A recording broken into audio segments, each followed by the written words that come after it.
Uda honetan, sustrai erakuntzak lan aritu da HTaren inguruan daukan jarrera defendatzeko. Azkenengo ekintza pasaden astean izan zen kontzentrazio batekin. Utzi diezaiogun Martin Zelaiari azaltzea. Arratsaldeon. Arratsaldeon. Arratsaldeon, bai. Ongi? Oso ondo. Ongi, gustora. Bai, atxoko, ostiraleko manifarekin eta, gustura, jende asko etorri zen eta bai, posik. Bai, gainera, kokatzeko lehendabizi ohiko gonbidatuak zarete, baina baliteke orain hau ikustean horbaitek ez duena ezagutzen. Duan, azaldu iguzu, zer da sustrai erakuntza? Bai, guk fundazio bat gara, ez?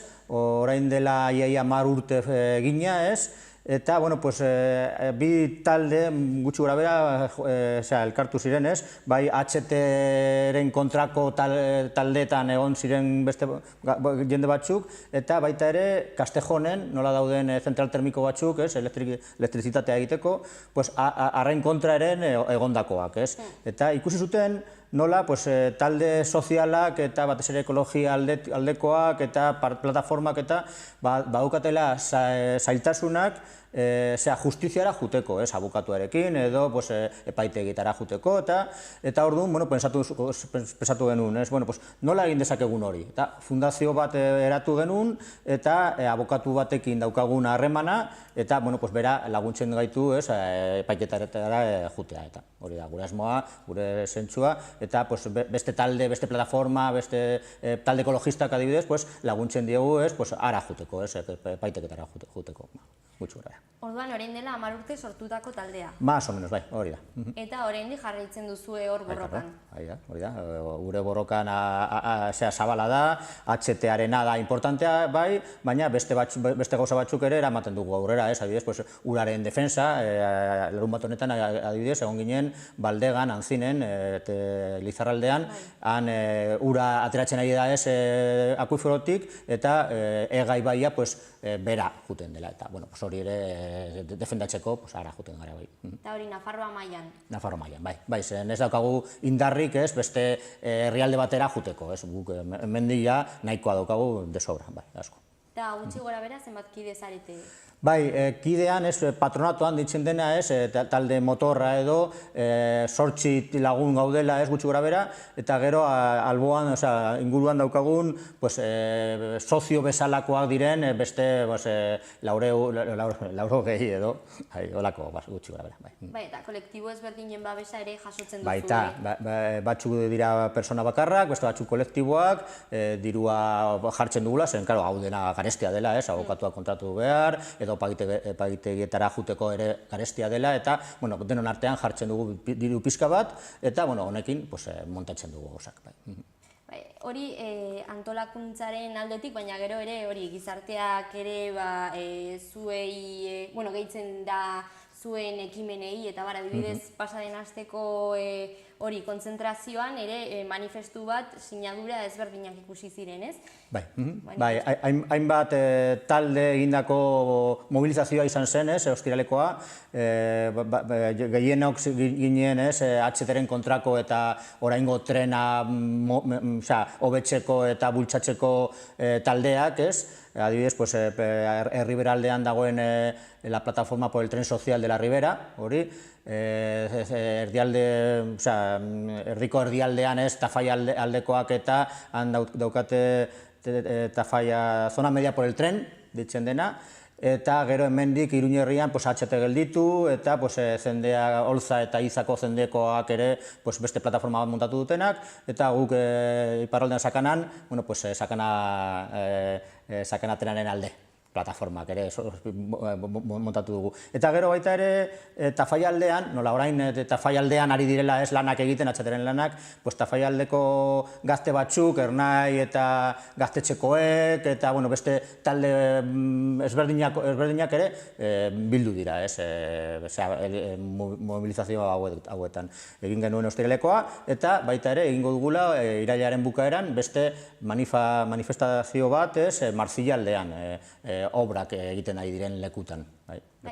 Eta sarreran ere esan dugu, uda osoan aritu zarete ekintza ezberdinekin, adibidez, bizikleta martxa bat. Hori da, ja berotzeko edo, uda abuztua izan baino lehen, egin genuen uztailean, egin genuen bizikleta martxa Marzillatik, justo, leku berberatik, Marzillatik, Altsasuraino sakanan.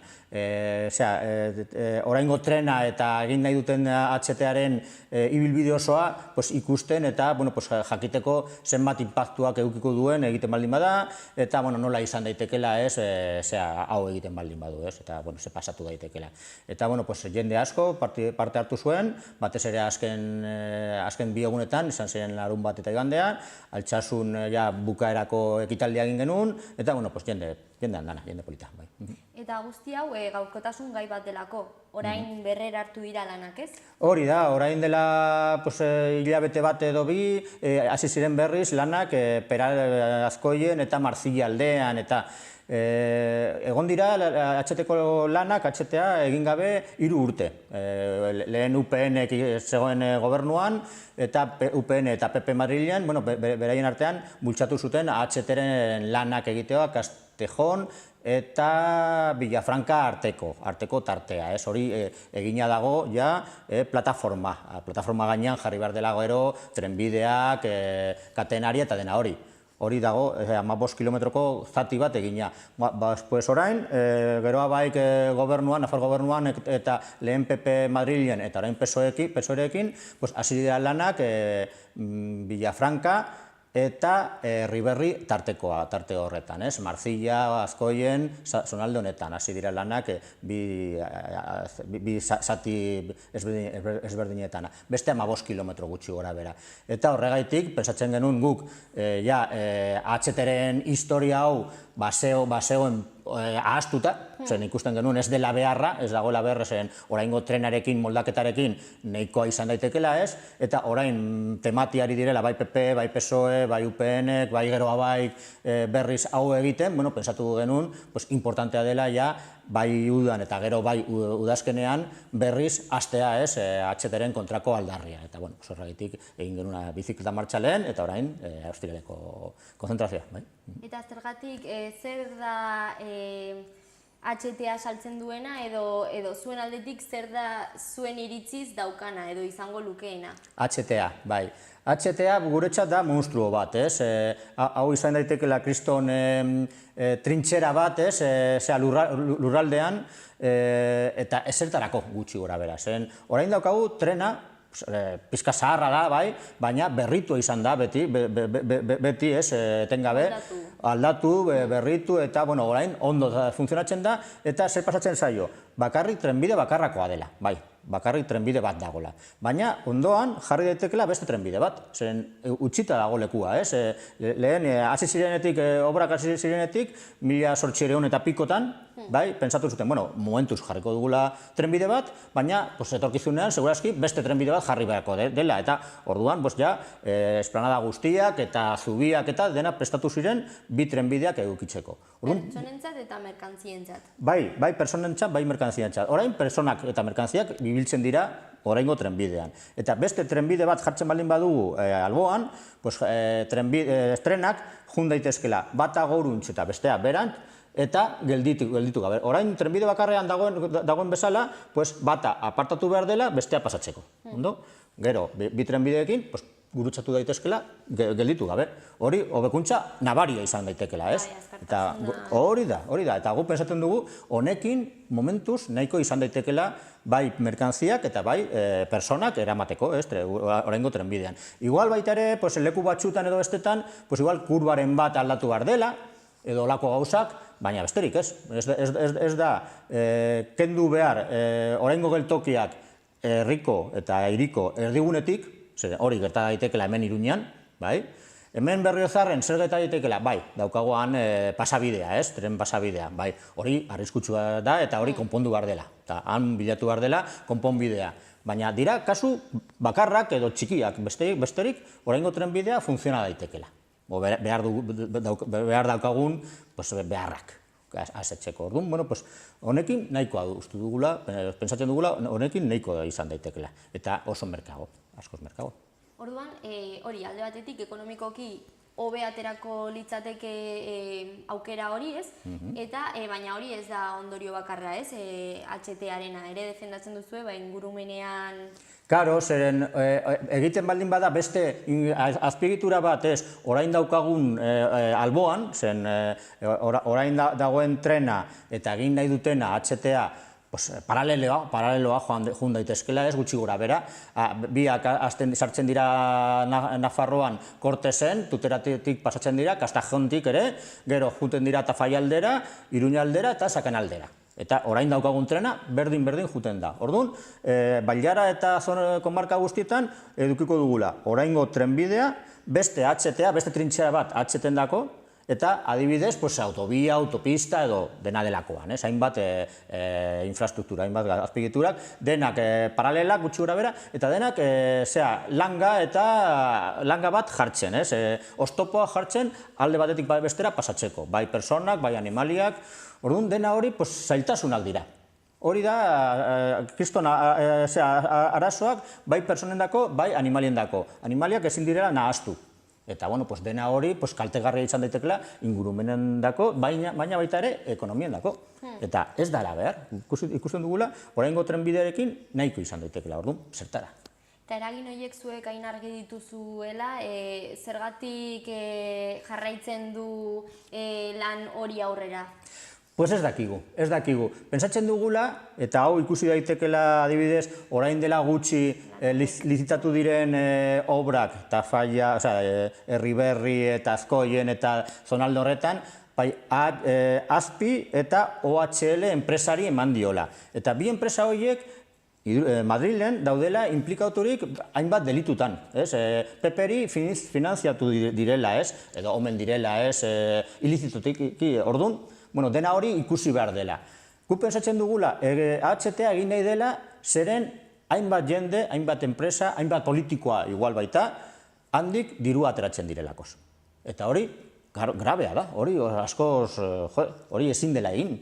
Orduan, pentsatzen dugula, hemendik gauza asko daudela, aztertu behar direla denak, eta horregaitik momentuz, behintzat, eten bat egin behar dela, ez da HTA gelditu behintzat. Eta, ere, zuen aldea atera da orain txosten batez, Europaren aldetik, esan bezala, zuen alde ere defendatzen duelako hori, ez? Ikerketa bat egin zuten? Bai, ikusi dugula, txosten bat dagoela Europan, zen dela, HT-ren kontrako txosten bat, ez? Europako kontu auzoitegia egin duela, ez? Eta berak, direla, hainbat, batez ere, ikusi dutela batez ere errentagarritasuna, ez? Dirua eta, honekin ikusi dutela, bai Nafarroako eta Y Baska eta bai Espainiako HTA oso garestia delakoz, eta ez dela behar hainbeste dirua gastatu lortu behar diren etekinak lortzeko. Orduan, beraiek pentsatu dutela, tren hau, HTA, egin nahi dutela populismoa gatik, politikari adibidez, nik adibidez politikoa naiz eta Galizian bizitzen naizela, orduan, eramaten dut HTA Galiziara. Horrela, Galiziako jendea askoz pozik egoteko eta niri boskatzeko urrengo hauteskundetan, eta lako gauzetaz egin dela ere. Eta egon direla hainbat gainkostu. Eta gainkostu horiek, zergatik, segurazki, zeren obrak egiten direla, baina baita ere eman behar dela dirua bai enpresai, beraiek eukitzeko beste dirua beste batzuei emateko, poltsikoa betetzeko, politikak eta hainbat gauzak, pasatu diren hainbat gauza. Orduan, Europak esaten duela horrela ezin behar direla gauzak, segurazki aztertu behar dela oraingo trenbidea moldatzeko, eta hori guk eskatzen dugula hemen, Nafarroan, zeren horrela lortu daitekela trenbide askar bat, moderno bat, eta oso kostu murritzarekin. Eta horregaitik, eta ez dut ahaztu nahi, horregaitik guk aurkeztu genuen orain dela ja urte bat tren publiko eta sozialaren proposamena, Nafarroan egiteko tren publiko eta sozial bat, Eta, bueno, pues, joan den urtetik ona hainbat emendakinak, hainbat proposamenak, hobetzeko proposamenak jaso ditugu, eta segurazki irailaren bukaera aldera edo, segurazki berriz aurkeztuko dugula txosten honen berrikuntza bat, moldaketa bat. Nola lortu joan gaitezkela proposamena hori hobetzen eta politikariak ikusten dutela ibilbide horretatik joan daitezkela edo ez. Eta proposamen hori zertan datza? Lehen aipatutako moldaketa horretan edo? Hori da, guk pensatzen dugu oraingo trena nahikoa dela, desdoblatu egin daitekela, zati batzutan moldatu edo hobetu behar dela, baina honekin nahikoa dela eta horretan egon gara begiratzen leku guztitatik nola egin daitekela, zer arazoa dagoela alde batetik edo bestetik, eta zer egin behar dela edo zer ez dela egin behar. Eta dena hori presentatu dugula segurazki irailaren bukaera aldera edo. Orduan, hori beste iturri batek, kasu honetan Europako Auzitegiak, zuekin harremanik izan gabe ere proposamen bera egin du. Eta ez da bakarrik, hau izan dela azkena edo azkenetarekoa bat, baina adibidez FEDEA da fundazion bat, Espainiako fundazio bat, Fundación de Estudios del Dinero eta de Ekonomia Aldetik edo, atxekaldean dagoela el Banco de España, fundazio honen atxekaldean Banco de España dagoela, eta hainbat aldiz esan duela, eta txostengile batzuk esan dutela, Espainiako AB guztiak, HT guztiak, ez direla errentagarritasunik. Zergaitik? Zeren, trenbide azkar bat, HT trenbide bat, errentagarritasuna lortzeko, hainbat bidaiari eduki behar duela. Eta hainbat hori dila 9 milioi bat urtean. Eta, klaro, Espainian, bai Madrid eta Barcelona tarteko ibilbideak, han bai justo ailegatzen direla 9 milioi horretara. Baina beste gainontzeko guztietan ez dela ailegatzen. Orduan, segurazki beste guztietan ez zela egin behar, baina eginda dago ja.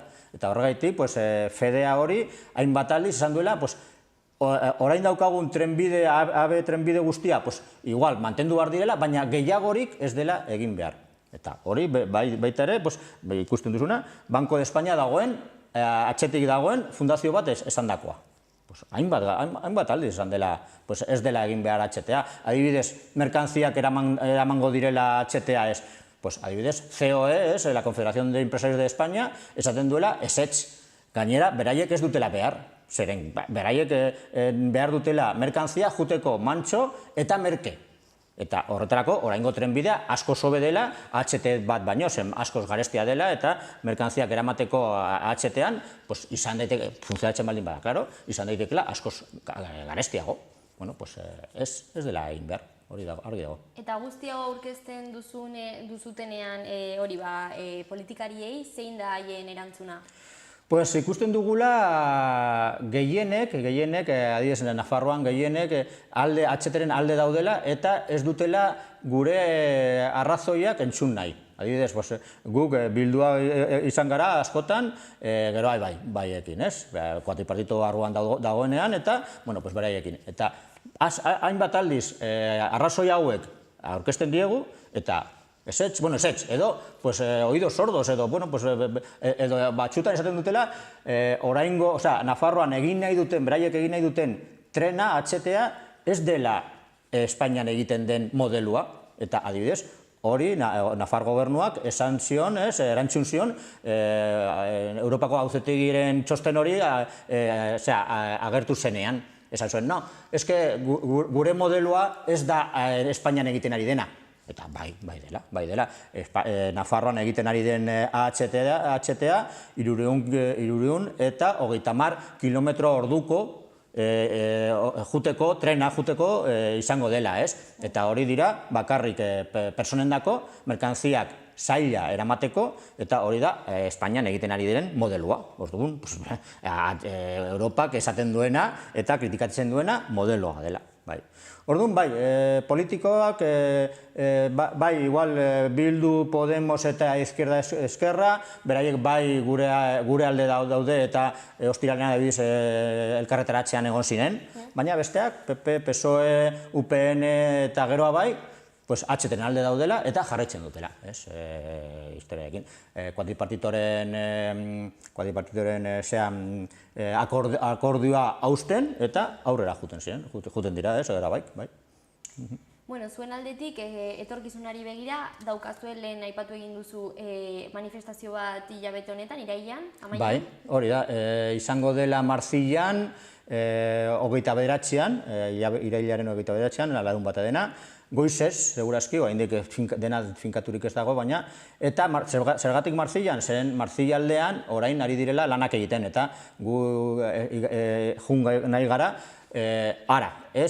lanaren inpaktuak ikustera. Eta han esateko zeo zer. Eta horregatik Marzilan izango dela, irailaren azken larun bata. Eta proiektuaren aurkezpena berriro ere egingo duzue. Eta gure proposamenaren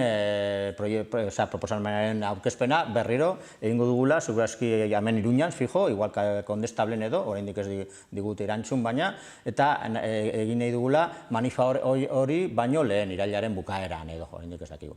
Eta baita ere... Publikoaren ekimena. Por supuesto, bai, publiko, en plan itxaldi bat izango dela, arratsalde bat, bai. Eta baita ere, esan beharra dago, urria edo azaroaren larun bat batean, Tafallan ere beste manifa handia egin nahi dugula, herrialdeko manifa bat, Nafarroko manifa bat, esateko Tafalla ez duela galdu behar bere geltokia. Zeren, HTA egiten baldin bada, Tafalla geltokirik gabe geratuko da. Hori, azkenean beste ondorietako bat izango litzatekelako, ibilbidea aldatuko litzateke, eta bilatzen, herri asko geldituko lirateke hori, trenbiderik gabe, eta azkenean hiriburuen konexioa bilatzen delako, ez? Bai, hori gertatzen da AB eta HTren guztiarekin, ez? Potentziatzen dira bi polo, bi puntak, ez? Adibidez, Nafarroako korridorean izan daitekela bai Zaragoza eta bai agian Bilbo, bai?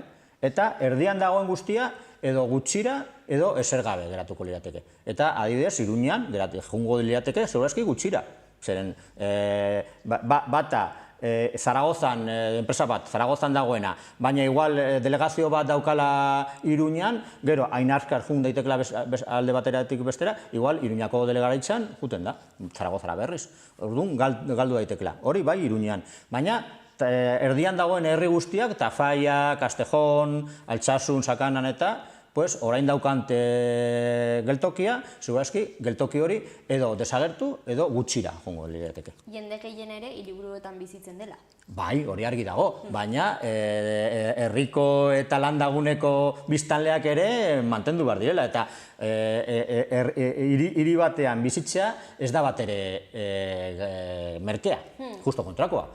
Inpaktu gehiago dauka hirian bizitzeko herri batean baino. Orduan, potentziatu behar dela ere herriak, eta potentziatzeko hori, geltokiak mantendu eta potentziatu behar direla. Bai, hor sartzen da elitismoaren gaia, ez? Hori da, eta hirikeria ere, zen hiriak gero eta handiago, eta herri batzuk desagertzen, adibidez Pirineoetan edo. Hori ez dela izan behar da horrela. Bai, edo profil zehatz batzuen, gizartearen profil zehatz batzuen, horiek bakarrik etekinak aterako zituztela, eta ez? Hori da, HTA argi dagoela, profil baten dako pentsatu dagoela, ez? Hirian bizitzen direnen dako, diru asko dutenen dako, zeren beraiek pagatuko lukete ez, biletea eta horren dako. Beste batzuen dako, pobreak direnen dako, edo hirian ez zara bizitzen, kanpo geratzen zara. Beno, orduan hori, pendiente gongo gara manifestazioaren lekua eta bar jakiteko, eta ere proiektuaren berrera aurkezpena, eta nola jakin dezakegu? Bale, hori ez da bat ere zaila. Guk Sustrai Erakuntza Fundazioa bezala daukagu webgune bat, bat erderaz eta beste bat euskeraz.